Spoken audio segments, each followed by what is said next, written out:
What is the function of the symbol in magic, and how is it related to the astral world? The universe doesn't talk in words. It talks in symbols. Yes. And the closer you get to the divine, the more symbolic you see things. And the closer to the divine, the more basic the symbols become. So when you look at you're drawing a symbol in the air in a ritual, or you are designing something, or your symbols encapsulate all those divine ideas. So, for example, if I wanted to do a Saturn ritual, I would use 3 candles because that's the number of Saturn. They'd be black, again, number of color of Saturn. I would use names that are connected to Saturn on the candle. I would construct a ritual which involved invoking Saturn, and I would use one of the symbols, perhaps from the Key of Solomon, attributed to Saturn, because these encapsulate all that power. And these create not only an impact in the sphere of sensation, but also on the astral itself. And these symbols, as a result of the ritual, tend to light up and tend to draw these forces to them. So if I do a Saturn ritual, say because I want a house, or land, actually is probably better. Say I want to buy some land, and I do a ritual to Saturn, who's in charge of land, to attract a good land investment.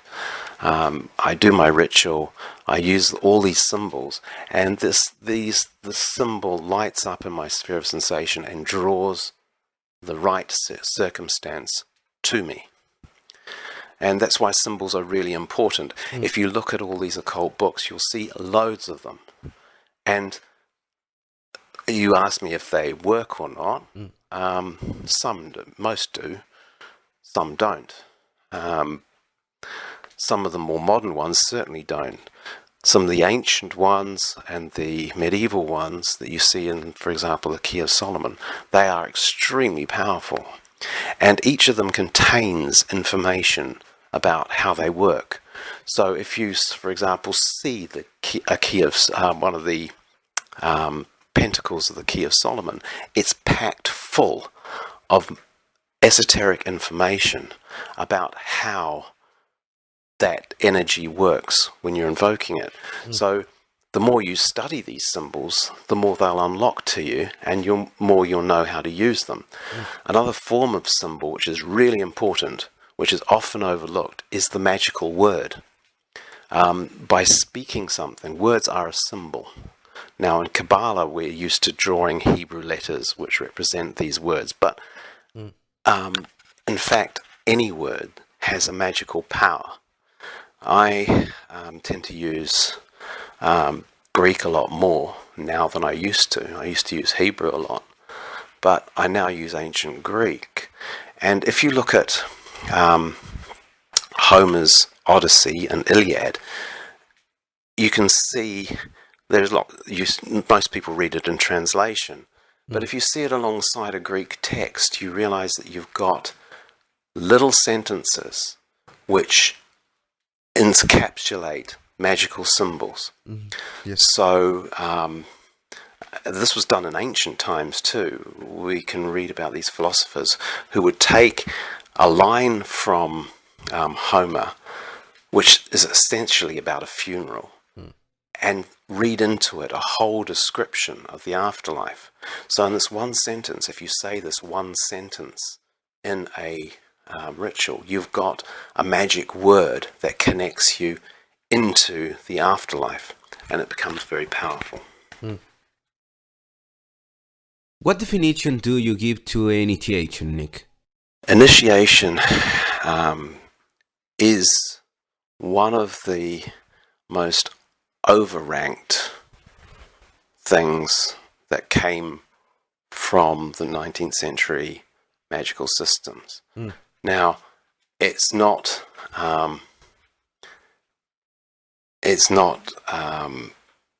as bad as it sounds. I think initiation is hugely important because it enables you to work on a candidate or a person and help them open up the various aspects of their sphere of sensation, their personality, and their magical abilities. It's a shortcut. But in actual fact, it's possible to do it yourself, and many people do. They just don't rank it. So if I initiate someone from 0, 0 to 5, 6 in the Golden Dawn system, I am not only unlocking the various aspects of their elemental personalities and opening them up so that their higher self can operate properly, I'm also teaching them in those grades relevant things that will help them develop. What is being missed, I think, and it's been over-egged by a Masonic approach to magic, is that the initiation itself is all you need. If you undergo this initiation, you will automatically have these powers or these grades or significance, and you really don't. I've got people through to 5 = 6 who were not able to be magicians, but equally I've got people through who were. And the reason is that the power of an initiation is entirely up to the person who's undergoing it, and they've got to be open, willing, and wanting what the initiation provides. And if they're not, then no amount of initiation will actually work. Also, the initiation has to be real. The person has to actually undergo the initiation. Now, that sounds really daft, but you've got people who are claiming high grades who have never actually experienced the energies of the grade that they're supposed to be doing in the initiation or afterwards. So, when we initiate, it can be hit and miss. Fortunately, in the case of a good initiator, it's more hit than miss. But a lot of people do not get that. So you find people thinking that because somebody has been initiated into an order, or they've got a high grade in that order, that they are somehow really good magicians. Sometimes they are. But more often, particularly in modern times, they're not. In fact, there's a rule of thumb. If someone tells you what grade they are, they have not got that grade. Because you don't talk about these things. If it's real, you don't need to sell it, you don't need to do it, you've just done it. And it doesn't matter where you got it from, who you got it from. People have been unable to tell what my grade is because some of those grades have been obtained completely beyond the public eye. And they have been personal to me, and they've been vital to me. The other thing you can tell from an initiation is it changes a person. A person has to change. If they haven't changed, there was no initiation. Now, in some grades, that isn't so important. A person might naturally be expressing those particular powers already. But overall, there is no way a human being would be expressing all their potentiality without needing initiation. So, when you have a person who goes through an entire system, say, like from the 0, 0 to 5, 6, and is the same as they were before they started, you know that they have not been initiated into any of those grades. So, again, it's a useful tool, and it's very, very helpful. It's been very helpful to me. But practically, some of the more important initiations I've had were not within orders, within groups. They were between me and my contacts and the gods. Right. You published a book on Talisman Magic. The name is Making Talisman, Creating Living Magical Tools for Change and Transformation. How do you describe this type of magic? My book, Making Talismans, was useful in that I don't think anyone had tried at the time to write a practical book about them. I updated it recently, but it's still the only one out there that you can pick up and create a talisman. What I did, which was radical at the time, was I pointed out that talismans were not physical objects. They were the body of the physical body of a spirit that had been created to do a particular job. And what I think you find is that people believe that if you create a pretty talisman, even if you consecrate it in a ritual, that somehow makes a talisman work. And it doesn't.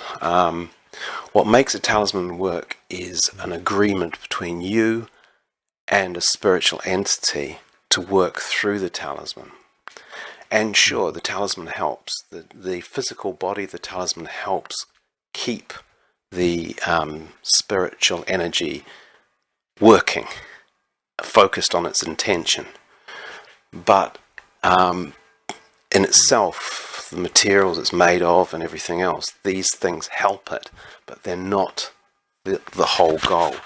I mean, most of the talismans I've made have been made out of paper, and they last about 2 or 3 months at the most, because the paper itself physically can't hold energies that long.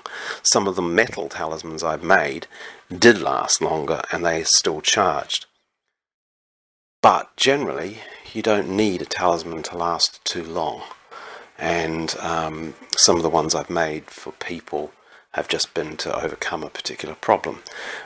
For a long time, I used to use talismans in association with all my rituals. So I did them a lot. And the idea was that they were earthing the power. They were bringing the power into a physical space.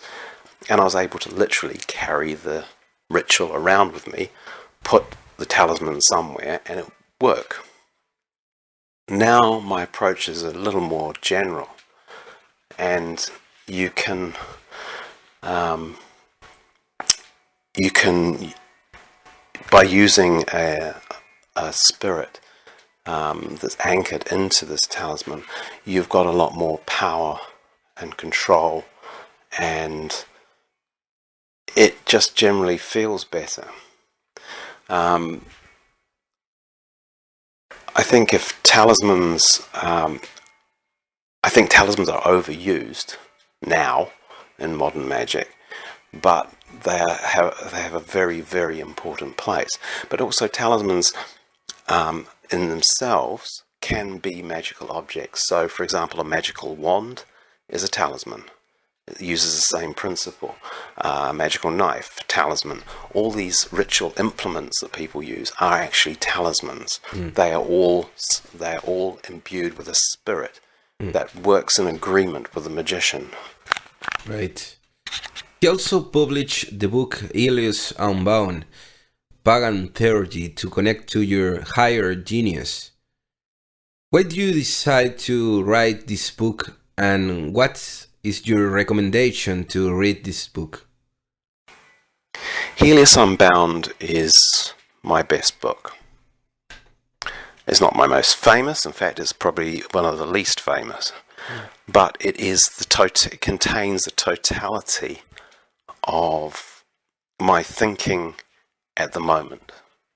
And it contains techniques which are extremely powerful. And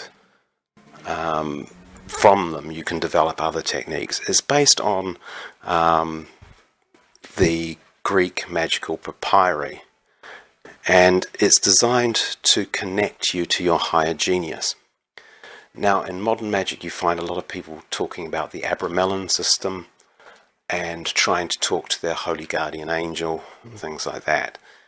That is a medieval construction, a Christian medieval construction, based on Yes. earlier ancient techniques where you would summon an assistant, or you would try and contact your higher genius, which is your higher spiritual self. And so what I did was I went back to that.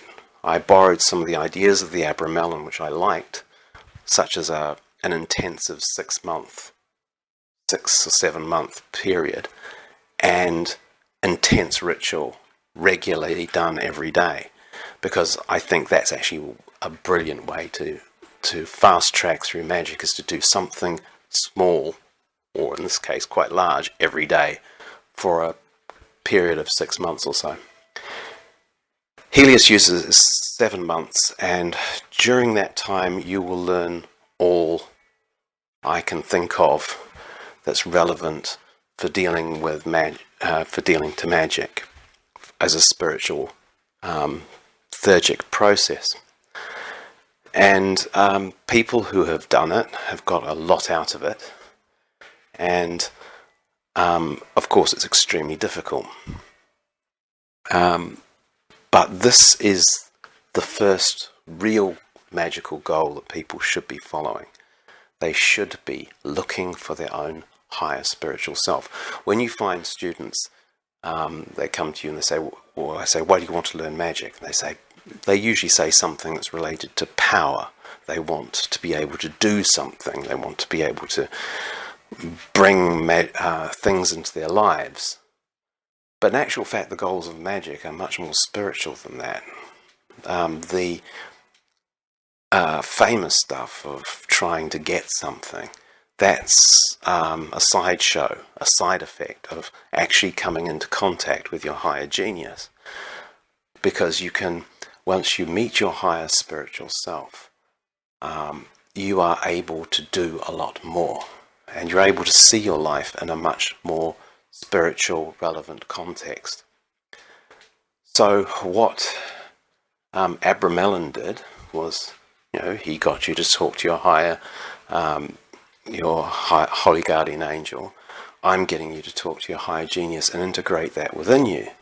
And once you do that, then the rest of the magic systems become a lot more easier to operate.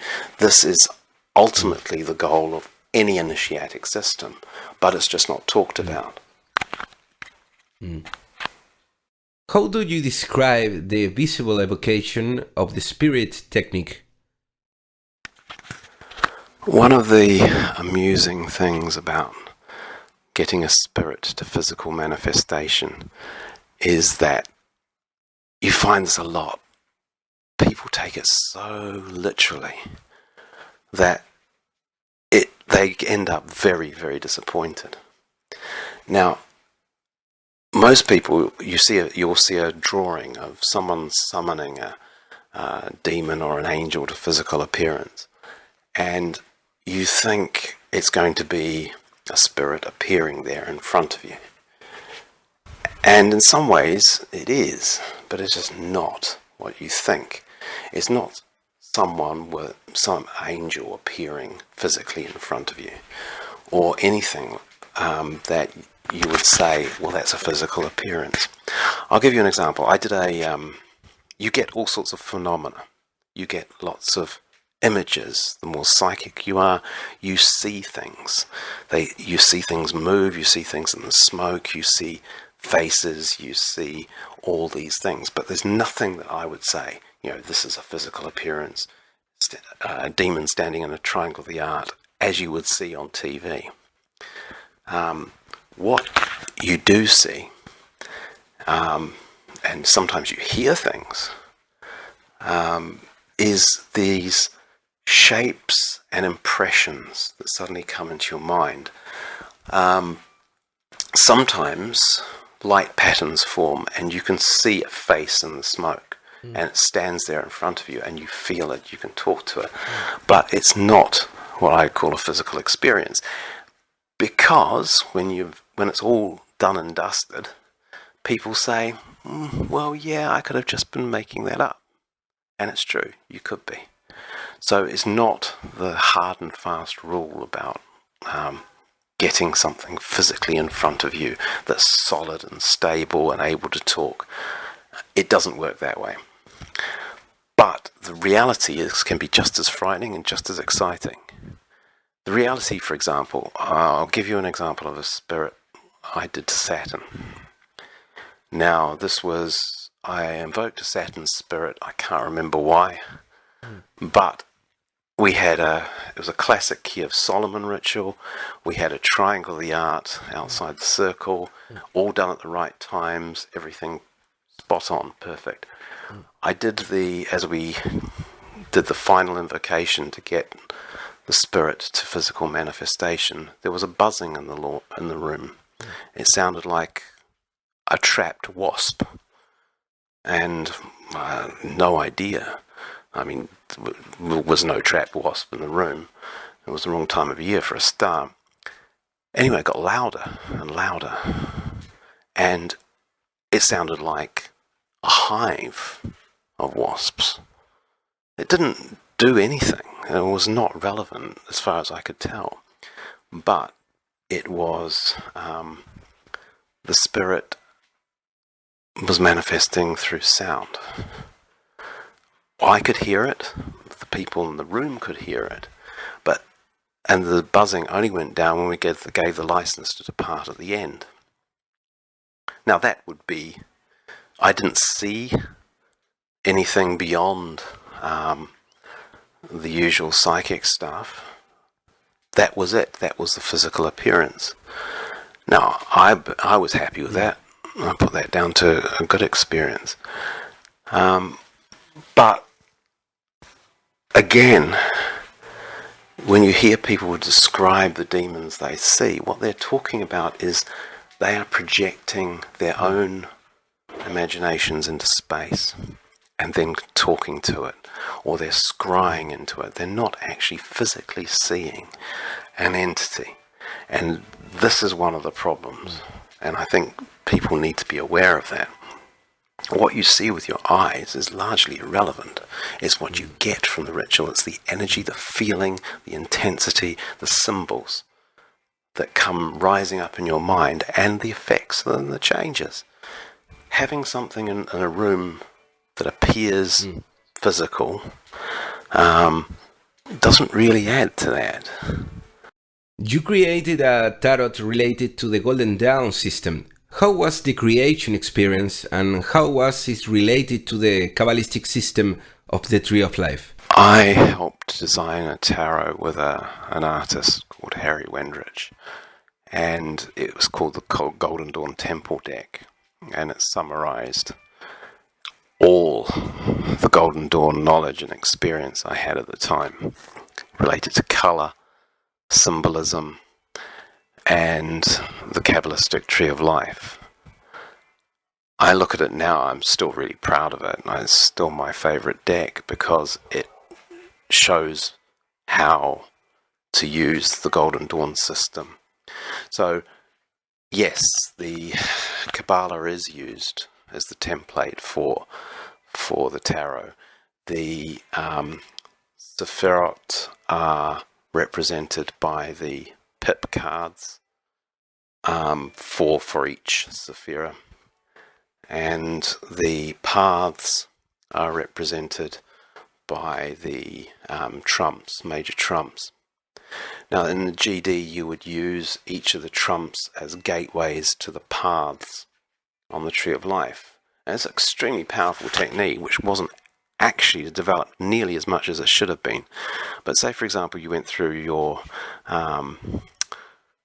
2-9 ritual, you'd be introduced to the 21st tarot key and explained its symbolism in the ritual. But the idea is you have access to that path just by visualizing the tarot card. So the tarot card accesses that path by you seeing it as an astral doorway, stepping through it and experiencing it. And throughout the GD system, you're given all of these cards. to a certain point, at least anyway. Then you have to sort of, because the Golden Dawn only went physically to the 5-6. The later orders all went to 7-4, but their use of the tarot cards was not often part of their rituals. So you had to do it anyway. You by the time you got to 7-4, you had the rough idea, and you could use any of the tarot cards anyway. But yes, they are rooted into the Tree of Life, which is the Western approach to Kabbalah. I personally have given up on using it so much, if at all, now, mostly because although it was a really, really good training and everybody should really use it as a basic approach to understanding, I think it's got its limits, and I think after a while you hit those limits, and if you get deeper and deeper into Kabbalah, you need to be Jewish. And I don't care what anybody says. You can only use it as what William Butler described as a filing cabinet for so long. Kabbalah itself is a very, very rich and beautiful spiritual process. And Western Kabbalah does not do it justice at all. And I think if you want to get into that, that's fine. I didn't want to get into it. I didn't want to worry about the 32 days of Purim or whatever, and all the other Hebrew stuff that was connected to that religion. It's interesting, but it wasn't me. Instead, I went down another route, which was more into the Greek philosophical approaches, and I found that much more useful to me. Interestingly enough, those same philosophical approaches in Hermetica flow into Western magic anyway. Now I can see, for example, that the Chariot Tarot card is exactly a description of Plato's Charioteer, rather than some of the more difficult attributions of Het, which comes from Kabbalah. But nonetheless, I think it's a useful training technique to start with, and then once you're more experienced and you're used to going up levels and things like that, then you can use it much. You can start looking at your own systems of universe and philosophies.